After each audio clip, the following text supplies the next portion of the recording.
reuniéndose sorpresivamente con jesuitas en la Universidad de Seúl, el Papa Francisco pidió ayer por la tarde a los nuevos sacerdotes y a los novicios que todavía están llevando a cabo su formación, que sean misericordiosos y que no cedan a las tentaciones del clericalismo que lleva a transformarse en clérigo de Estado.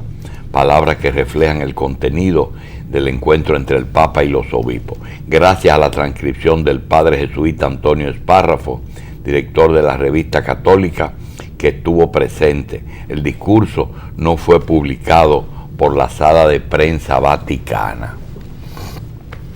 ¿Tú estás oyendo? O sea, el Papa hizo una exhortación a que no se alinearan, no alinearan el clericalismo a las políticas de Estado. Hay una palabra, explicó el Papa jesuita, que me importa mucho: consuelo, consolación, presencia de Dios en cualquiera de sus modalidades. Nuestro Santo Padre San Ignacio siempre trata de confirmar la decisión de la reforma de la vida o la elección de un estado de vida a través de la segunda forma de elección, el consuelo y la consolación. Vamos a recordarle algunas cosas más. Seguimos acá. Sí, hay otra información. Vamos a seguir acá, de Roma, que dice que espero firmemente que los países de su continente con los de la Santa Sede, que todavía tiene una relación plena, no duden en la promoción de un diálogo que beneficie a todos. Me refiero no al diálogo político, sino también al diálogo fraterno. Ese discurso se lo dijo el Papa a los obispos de Asia. Los cristianos no llegan como conquistadores, llegan para conquistarle, no llegan para quitarle su identidad. Bueno, si eso se hubiera dicho, una de las acusaciones, si se hubiera dicho a 500 años atrás fuera otra la realidad, por lo menos quedara algún indio vivo. Bueno. Sí, porque llegaron como conquistadores. Y bueno, el que no estaba bautizado no tenía alma. Hay una situación sobre el blog de información del Congreso, de que los partidos que se han desprendido de otros partidos, como el caso de Minú Tavares, que salió del PLD, pero como ella se ganó esa curul por sí misma, pues tiene derecho a la independencia. Pero aquí hay un punto que dice lo mismo que la gente del Partido Revolucionario Mayoritario, que los diputados que renunciaren al partido por el cual han sido electos y decidieran constituir un bloque, no dará lugar a solicitar a la Cámara de Diputados asignación de oficinas y personal y las demás prerrogativas inherentes a los bloques de partidos. Así que hay dificultades con eso. No sabemos qué tratamiento le va a dar el PLD, porque el PLD que decide eso, ¿verdad? Eso es lo que decide el Partido de la Liberación Dominicana. Además, yo digo que un bloque tiene que estar conformado por lo menos más de 2 legisladores, porque a veces hemos visto casos a veces de bloque. Usted sabe que Amable tenía un bloque de una sola persona. Bueno, el problema es que Amable es el único que salió electo. Sí. Él no se desprendió de nadie. El sentido de, sí, pero él no se desprendió de nadie. De bloque, oficina, la logística que fue el único que sacó su partido. Es decir, él está diciendo los que salieron de organizaciones políticas, los que se desprendieron. Ahora, los que nada más sacaron uno, como el caso de Amable con el bloque de senadores, que él el bloque, él solo. Eso es lo que le digo. Bueno, pero él ganó. Bloque es una palabra como que le indica que son varias personas, pero bloque. No, bloque es la representación de un partido en el Congreso, que puede ser de uno o de los 32. Ok, si es bajo ese concepto, está bien. Bien, bueno, entonces vamos a la pausa. Pero tú dices muy bien, un bloque da la sensación de que son más de uno. Eso Sí. en el sentido etimológico de la palabra. Señores, ¿no? queremos decirles que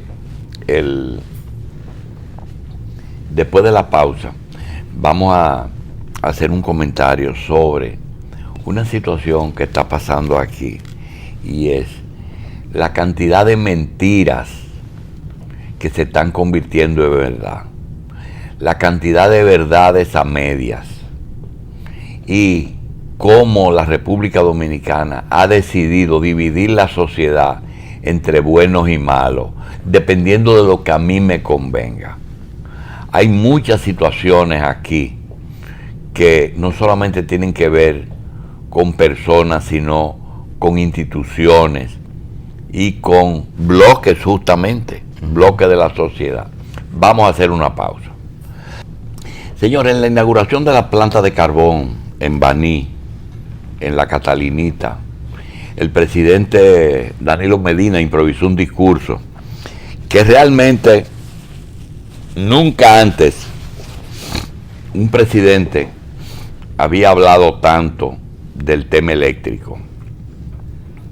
Hasta el día de ayer, en que tuvo un encuentro con periodistas que cubren la fuente de Palacio, no existía un antecedente de que el presidente Medina había tratado o haya tratado tantos temas importantes como trató ayer. Habló de salarios, habló de salud, habló de migración, habló de reelección, habló de los candidatos que aspiran y habló de las posibilidades de cambio de funcionarios. Yo creo que no había un antecedente en que un presidente o el presidente Medina en un solo evento haya tratado tantos temas. Inclusive aquellos temas que no trató a profundidad, dejó abierta alguna posibilidad. Por ejemplo, la reelección. Es muy temprano para yo hablar de eso. Se supone que él no tiene que hablar de eso, porque la posición es que él no va. Entonces, ¿qué tiene más que decir que no sea lo que ya se ha dicho? ¿Qué tiene que aclarar él? Bueno, lo que pasa, doctor, es que él dice que no es momento para hablar de eso. O sea, pero él estuvo diciendo también que su familia no quiere y todo esto, pero ya hay una diferencia en un cambio de postura, una flexibilización que la gente quizás quería ver eso. La respuesta, ¿sabes cuál era? Ya esa posición está muy clara. De que él no va. De que él no va. Entonces, dejó eso. Segundo, el tema de los precandidatos. Yo creo que los que aspiran tienen legítimo derecho, pero se lanzaron muy temprano. Eso a los funcionarios públicos que aspiran a ser presidente o candidatos presidenciales es un mensaje. Danilo Medina, cuando aspiró, lo primero que hizo fue que renunció. Uh-huh. Tú solamente tienes de los precandidatos del partido, creo que a Radamés Segura solamente, que no es funcionario. Pero Temístocles, sigue siendo Francisco Javier y Reinaldo. Pero Reinaldo renunció de la presidencia. De la presidencia del Senado. No del Senado. Y además no es un cargo designado, es un cargo electivo. Muy bien, muy bien. Pero fue muy específico, se lanzaron muy temprano. Sobre salario, 210,000 pesos es muy poco, no alcanza. Uh-huh. Salud, el que se enferma tiene problemas. Migración, a mí me hicieron una encerrona en Cuba. Sí. Oye, me dijo muchas cosas. En la cumbre de la CELAC. Dijo muchas cosas.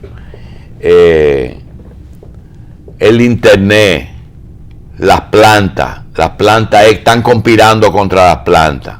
Él habló de todo ahí. Es bueno que se coja eso, porque él a los periodistas le habló de todo, no le evadió nada. Sin embargo, hay una situación que ha surgido con respecto, y que yo no estoy de acuerdo con él, de que el ejercicio del poder no se mide por el tiempo, sino por la eficiencia. Él te dice, si el funcionario es bueno, no hay por qué quitarlo. Yo creo que él dice eso porque hay gente que no la va a quitar y tiene que cuidarse. Igual que en el banco hay gente esperando hacer cosas por la patria. Yo entiendo que muy poca gente aquí está haciendo cosas por la patria. Lo que pasa es que hay gente que le dice, mire presidente, yo me fui con usted del gobierno y yo tengo 10 años haciendo política y a mí no me han dado nada. ¿Verdad? Claro. Entonces eso por un lado es así. Ahora, yo creo que ponerle la bandera a los intereses de uno arriba ya no procede. Porque el público percibe que no hay patriota. Yo no sé por qué. Puede que lo haya, puede que lo haya. Bueno, no, y además en una ocasión, en un momento en el cual la gente está pidiendo renovación de gabinete, quizás hay gente que considera que hay muchos funcionarios que tienen mucho tiempo en el cargo, doctor. Realmente no es simplemente cambiar por cambiar, sino a veces da la oportunidad de una gente que venga de fuera o que venga y aporte nuevas ideas que enriquezcan lo que es el ejercicio dentro de un ministerio. Mira, hay otro tema que yo quisiera motivarlo bien, porque hay personas con las que usted no debe discutir. Yo siempre he dicho aquí, yo creo que tú fuiste testigo porque trabajaste desde en los inicios de la revista en Colorvisión. El maestro Solano y Freire, todo el mundo aquí tiene mucho tiempo con nosotros y sabe muy bien que aquí los comentarios se repiten. El caso del 30 de mayo, yo he dicho, hay que haber vivido la dictadura de Trujillo para reconocer la labor de los hombres que la noche del 30 de mayo fueron y emboscaron a Trujillo. No había ninguna otra posibilidad de salir de esa situación si no era con un magnicidio. No existía la posibilidad de que Trujillo cediera. Entonces, a esos hombres que sabían lo que se estaban exponiendo y que pagaron con sus vidas ese hecho, porque los mataron a todos excepto a 2. Yo he dicho, cualquier cosa que posteriormente se le ha criticado al general Antonio Inver y a Luis Amiama, porque fueron los que sobrevivieron, nosotros no se lo tomamos en cuenta, porque el hecho fue tan importante que no importa que quebraron una mina. ¿Qué mina ni qué mina? Coger para la avenida George Washington, a caerle a tiro a Trujillo, hay que tener demasiado patriotismo y demasiado equipo colgante para hacer eso. A mí no me vengan con historia. Coger y apertrecharse en 4 cuadras de Ciudad Nueva y luchar contra las tropas de invasión. 44,000 soldados desembarcaron el día 28 en República Dominicana y un puñado de dominicanos en Ciudad Colonial y Ciudad Nueva lucharon contra eso y tuvieron éxito, porque con la bandera de la Constitución ganaron al final la opinión pública. Enfrentar al gobierno de los Estados Unidos y a la Fuerza Interamericana de Paz, esos son hechos que tienen que estar claros. Manuel Aurelio Tavares Justo, que es el dominicano que ha estado ligado a causas más limpias y nobles en este país, luchó contra Trujillo. Él cayó preso. Luego luchó por la restauración de la Constitución de la República con manaclas, que fueron fallidas las dos cosas, porque hasta perdió su familia. Señores, ese era un gobierno militar, una dictadura militar, y es una suerte tener el linaje que tienen Manolito Tavares y Minú Tavares, hijos de Minerva y de Manolo. Esa es una condición que ellos no buscaron, pero nacieron con ella. Un privilegio extraordinario, donde nadie puede cuestionar esas dos figuras.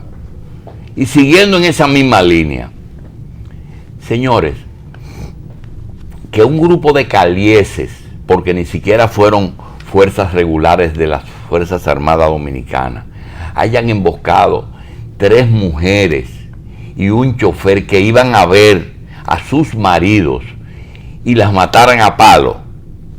Eso no está escrito. Eso no está escrito. Ese fue el asesinato más vil que se ha hecho aquí, mientras sus 3 maridos guardaban prisión en Puerto Plata. Ahora resulta que Minú, que no tiene oportunidad de que los críen sus padres porque estaba muy pequeña. ¿Quién la cría? Doña Dedé, la mamá de Jaime David. Doña Dedé. Desaparece el 14 de junio, que es el partido de su padre. Cuando ella es jovencita, entra al Partido Comunista Dominicano y era miembro del PCD. Minú entendía que en ese momento eso era lo mejor para el país. Hizo militancia ahí.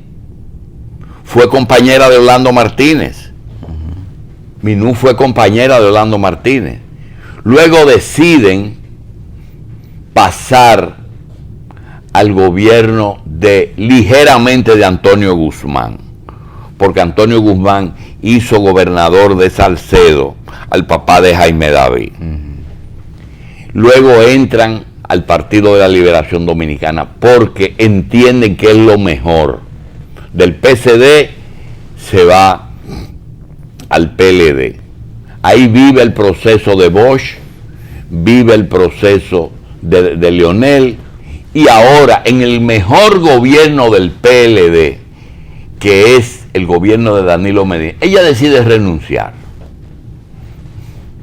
Y en el día de ayer, que toma posesión el nuevo Estado Mayor de las Fuerzas Armadas, dice que Danilo Medina nombró al hijo de Ramiro Matos jefe del ejército y que Ramiro Matos mató a Manolo.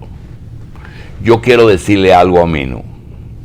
Con Minú es difícil porque ella es una mujer muy psicorrígida. Ella lo que cree nadie se lo cambia. Pero yo le quiero decir lo siguiente. Yo no le voy a decir que los hijos tienen que pagar la culpa de los papás, ni que los hijos son muestras, aunque con ella se dio el fenómeno de que ella es una hija que salió igual a su papá y su mamá. Ella es una hija que salió igual a su papá y su mamá. No voy a alegar que los hijos, pero en el caso de Ramiro Matos no está probado, para comenzar, que Ramiro Matos mató a Manolo. Eso no está probado, ¿eh? Lo segundo, yo no voy a defender al hijo de Ramiro, yo voy a defender a una situación. Ramiro Matos fue un militar de los últimos 60 años. ¿Qué significa eso? Que era un militar. Ella tiene que entender lo que es un militar. El que no entiende lo que es un militar comienza por equivocarse. Tú no puedes decir eso, yo no lo hago. Además de que no hay prueba de que él le dio el tiro de gracia a Manolo Tavares. Lo otro que le voy a decir es, no es lo mismo emboscar 3 muchachas que van a ver sus maridos y matarlas a palos que enfrentar un grupo de guerrilleros, como el caso de Camaño en Caracoles y en Ocoa, y el caso de Manolo en Manacla. No es lo mismo. Esa gente no vinieron a celebrar un carnaval. No vinieron a derrocar 2 gobiernos. Y eso es lo que hay que entender. La Fuerza Armada eran los malos, porque este país está dividido en buenos y malos. Los malos eran la gente, los americanos, los malos eran Balaguer y los malos eran el triunvirato de esa época. Los buenos, los que combatieron eso. Pero la historia no lo trata así. La historia lo trata diferente. Entonces quiere decir que Camaño era malo porque era hijo de Fausto Camaño Deñó. No. Camaño no tiene que ver con su papá. Como Ramiro, primero que no está aprobado y que fue un buen militar, porque Ramiro Mato fue de donde tenía que ser, fue de todos los gobiernos un militar de alto rango, de todos los gobiernos, desde Trujillo hasta el día pasado que lo pensionaron. Sí. Y ese muchacho, la principal cosa con la puede ser que usted le pueda criticar a Matos, al nuevo jefe de Estado Mayor, ella no lo menciona. ¿Y por qué ella no lo menciona? Él es del grupo de Irak. Él luchó cuando el país le prestó las tropas a Estados Unidos para que vayan a combatir. Él es de los 4 altos oficiales que fueron a Irak. ¿Por qué ella no se lo menciona? Porque él no podía negarse. Ustedes van para Irak. Sí, señores, lo que tenían que hacer. Y fueron a Irak. Pero no le menciona eso. Que él es hijo de Ramiro. Entonces, tú después de 30 años te diste cuenta que tu marido era Vico. Entonces el PLD de Danilo es el que se merece que te vaya. Pero el de Leonel era bueno. Tú eras compañera de Félix Bautista, de partido, y tú nunca renunciaste. ¿Por qué no renunciaste? Tú eras compañera de un grupo de legisladores que no leen que no leen los anteproyectos. No leen los anteproyectos y que aprueban una cosa y no se renunció. ¿Por qué? Porque eso no convenía. Entonces, Minú, tú tienes todo el derecho, pero no tienes razón. Eso no es así. Ni Camaño, ni Fausto Camaño. Y Belice Prat de Pérez no puede ser líder porque es hija de Panchito Prat. Hugo Tolentino no puede ser una persona buena porque es hija de Vicente Tolentino Rojas. No estamos divididos en buenos y malos. Y ella no puede alegar eso. Cuando le hicieron la trampa a Jaime David, ella no se fue del PLD, porque a Jaime David le hicieron una trampa, y yo no quiero decir quién. Pero le hicieron una trampa y lo desacreditaron. Minú, no tienes razón. No tienes, ni siquiera para irte. El mejor gobierno de tu partido, tú te le vas. ¿En qué? ¿Cuál es la diferencia? Que nombró un hijo. Todo el mundo no tiene la suerte que tú tuviste, porque eso es tener suerte. Ser hija de quien es. Todo el mundo no tuvo ese privilegio. Yo soy hijo de unos inmigrantes que vendían tela para poder sostener su familia y para educar. Yo no tuve ese privilegio. Ella tiene un privilegio extraordinario. Hay gente que vendieron libros para poder educar a sus hijos.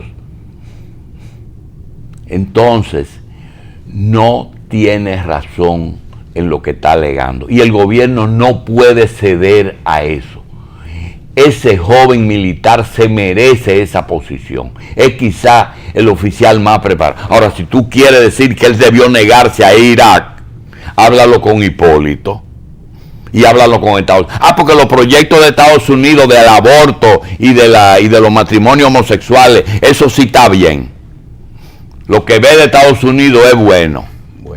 Eso sí conviene cuando Estados Unidos te traza línea.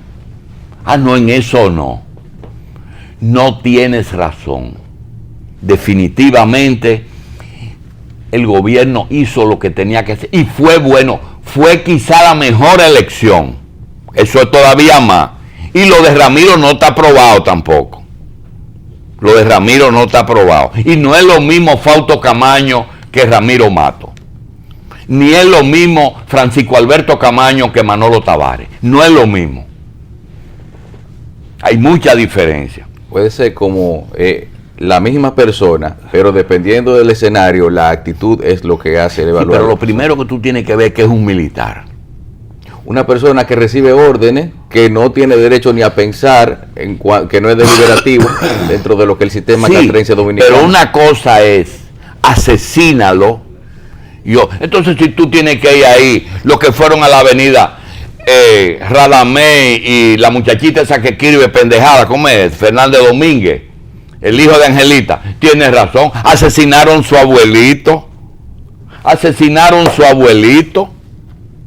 Oye, el abuelito de ella no asesinó 3 muchachas que fueron a ver a sus esposos.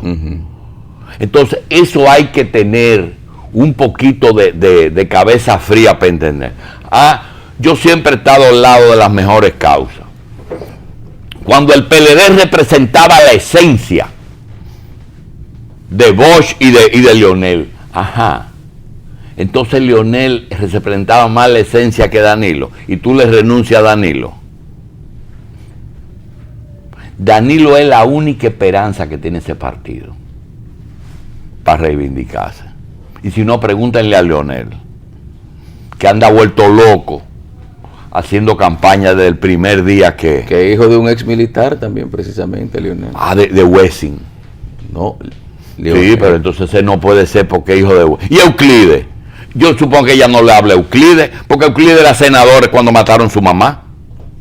Euclides era senador de la República cuando mataron a su mamá.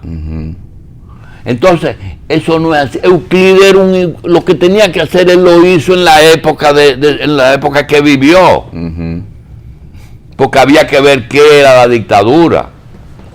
Yo no le hablo a Euclides porque era el reducto de la dictadura. No, señor, Euclides hizo lo que tenía que hacer y después hizo lo que tenía que hacer también. Entonces, esa palabra de asesino hay que analizarlo. Ayer hablábamos de cómo algunos términos se utilizan en la prensa, en algunos pronunciamientos, precisamente. Hay gente que quizás dicen el asesinato implica una premeditación, un planeamiento y quizá una voluntad de quien lo ejecuta, pero por ejemplo, pero hay que ver, como usted decía, que realmente la condición de un militar en algunos momentos es simplemente actuar bajo la orden de un comandante, y además no todo el mundo, absolutamente nadie puede elegir la familia que tiene y por lo tanto no puede pagar por los hechos que ha cometido quizás uno de sus antepasados. Todo el mundo tiene a título personal su oportunidad de reivindicarse. Eso es lo que queremos en el caso del general Mato. No, lo que pasa es que tú tienes que reconocer que ella es una privilegiada. Mire, porque déjame terminar de decir algo, Carlos. Mira, el problema es que tú vas a Uruguay, a Paraguay, tú sabes quién derroca a Stroessner, su yerno, el general Rodríguez. Porque en los países tienen un proceso de solución de continuidad. Toda la gente del 30 de mayo, yo te lo puedo analizar. ¿Tú crees que los de la Masa y Estrella, ese Estrella Sadalá, hijo de un general de Horca y Cuchillo de Trujillo, entonces ese hecho hay que borrarlo? No, es que Minú tiene una condición que no tiene nadie, y es que fue víctima por todas partes y siempre. Pero una vez, por ejemplo, ahora que usted menciona eso, me enseñaron un cheque en original de la dictadura del Partido Dominicano, y que en la firma del Tesoro, la firma que tenía en el endoso atrás era de Amiamatió. Sí, porque todos los que participaron, y Antonio Inver en el momento del 30 de mayo. Sí, del 30 de mayo era subdirector de la cédula. En ese momento usted dice, ¿y qué es lo que la cédula? En ese momento la cédula era impuestos internos, porque con la cédula se pagaban los impuestos. El director era Ernesto Zuncar, Julio Ernesto Zuncar. Y el abuelo de esos muchachos Zuncar que andan por ahí. Ahora, Inver era el subdirector de la cédula. Amiá Macías era una persona bien conocida. Los Estrellas, los de la Masa y los Díaz. Y Juan Tomás, te voy a decir una cosa. Tomás Baedía era síndico de la capital, creo que síndico electo en el momento que matan a Trujillo. Él le gana unas elecciones a Darío Trujillo. Entonces, tú conseguir personas con un historial tan limpio, además de que yo no me voy a limitar a decir que los hijos son el producto de los papás, no, yo me voy más lejos. Lo de Ramiro no está demostrado, porque Ramiro fue ministro de las Fuerzas Armadas de Salvador Jorge Blanco y fue jefe del ejército de Guzmán y era un guardia de bajo rango en el gobierno de Trujillo. Él y Pérez eran los militares de mayor tiempo. Entonces yo creo que ella no tiene razón.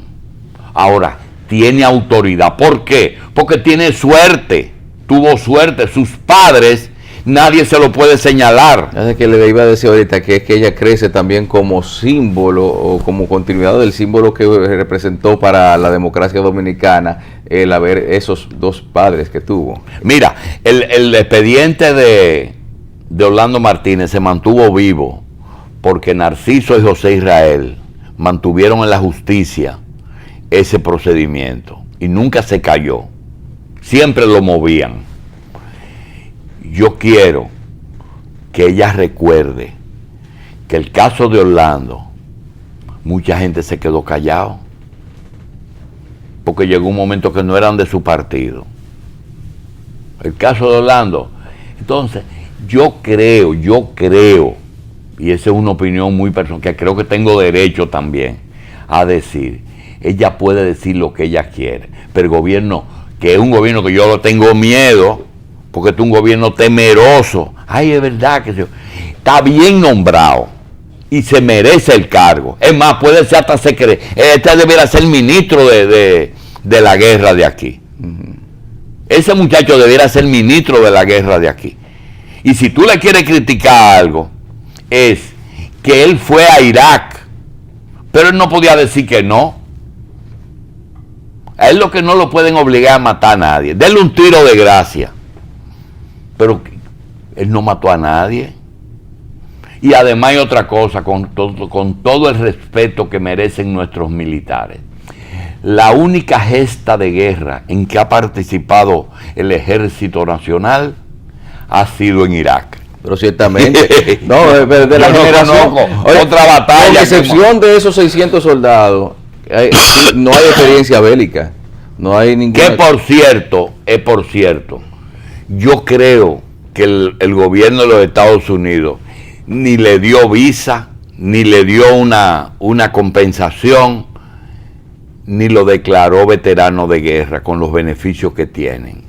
Nosotros tuvimos que pelear gratis por una guerra que se hizo al interés de Dick Cheney y de George Bush, sin explicarle a uno por qué diablo fue esa maldita guerra. ¿Tú entiendes? Y cuando se va a España es que nosotros tenemos que salir. Pero dice que había una compensación, pero que... No es verdad, eso que tú vas a decir no es verdad. Nadie se la cogió. No hubo compensación. Como no hay compensación, ni tampoco. Ellos se llevaron 2 o 3 féfer en el avión de la chatarra que quedan cuando se van. Coge esa cantimplora y coge esa nevera vieja y cosas y la montaron en avión. A ellos no le dieron nada. A esa gente no le dieron nada. Porque Estados Unidos tampoco nos da nada por perseguir a los ilegales que van a Puerto Rico. ¿Tú crees que nos dan a la Marina?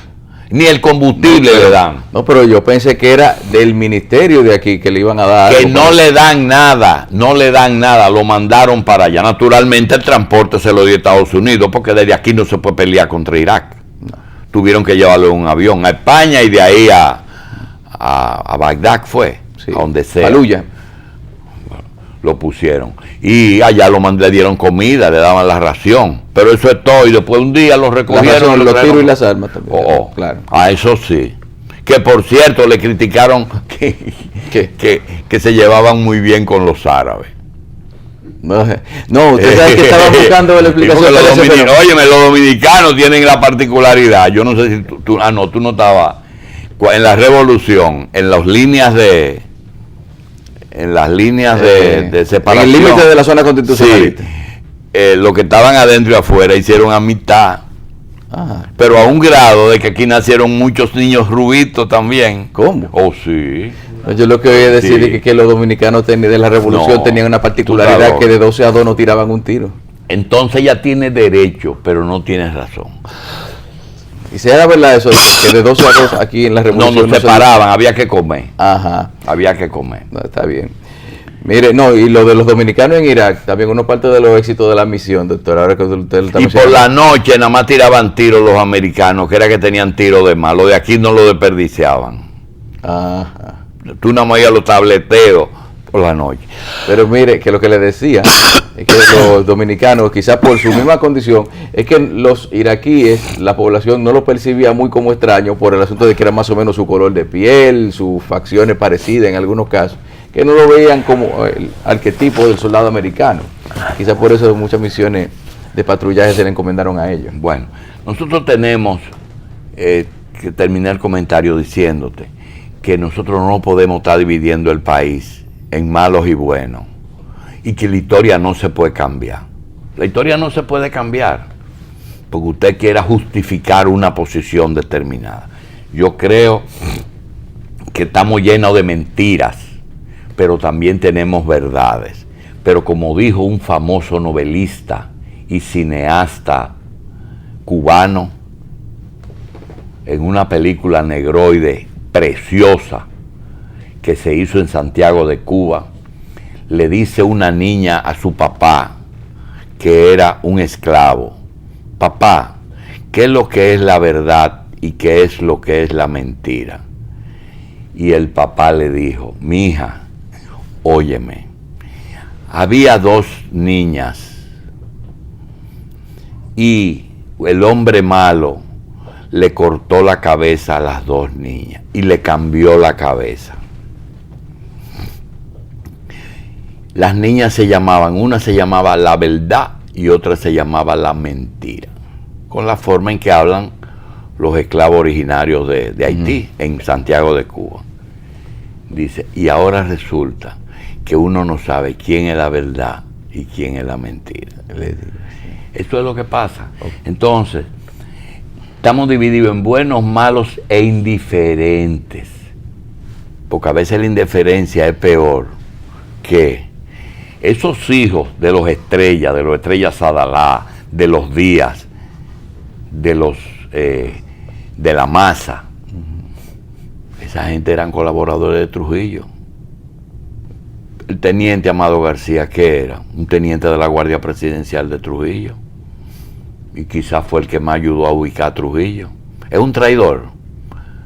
Así es que le dice el hijo de Angelita a él: esos son unos traidores que mataron a mi abuelo. No solo el hijo de Angelita, sino muchos generales, muchos militares retirados de la época decían que esos no son héroes, esos son traidores. Y lo dicen para ellos. Usted se sienta a hablar con ellos y ellos dicen que ese grupo del 30 de mayo son unos traidores a todavía el día de hoy. Óyeme, porque eso fue lo que ellos, es lo que ellos tienen que entender, que esa era la época.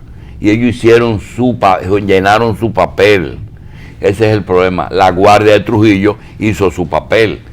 Así es que, pero nosotros no solamente tenemos ese problema, nosotros estamos llenos de aberraciones. Ayer mismo el presidente dijo muchísimas cosas, que los candidatos fueron muy tempranos. Presidente, vote a los 3 candidatos, cancélelo, que salieron muy temprano. Pero yo lo dije. No, cancélelo hoy. Que no son candidatos de intenciones nada más, sino que son candidatos. Lionel le dice a Temo traidor. ¿Cómo? Y le dicen a Héctor Valdés traidor porque dijo la verdad. Y yo me pregunto, ¿quién le mantuvo la economía estable a Lionel los 8 años? ¿Quién? Héctor Valdés. Entonces, ¿quién es el traidor? ¿Quién justificó todo su disparate con la economía y los organismos internacionales? Temístocles. Entonces, ¿quién es? Yo no creo que eso sea justo. Hay una serie de juegos de palabras. Lo mismo del PRD. Eso se atiende a la oposición. Ahí ninguno de los cuatro tiene razón. Ninguno de los cuatro tiene razón. Están hablando mentiras los cuatro. Guido trabajando intensamente por el poder. No, intensamente en la división. En la división. Miguel Vargas, encaquillado, en que no quiere que mientras más se van, mejor para él. Mía o de nadie. Así es que él está. Miguel está como mía o de nadie. Hipólito trancado en que yo soy el más popular. Sigue durmiendo de ese lado. Y el pobre Abinader, víctima de Hipólito. Todos están equivocados. Vamos a una pausa porque ya es hora de que nosotros abramos los ojos y sepamos que nos están rellenando de mentiras. Pausamos.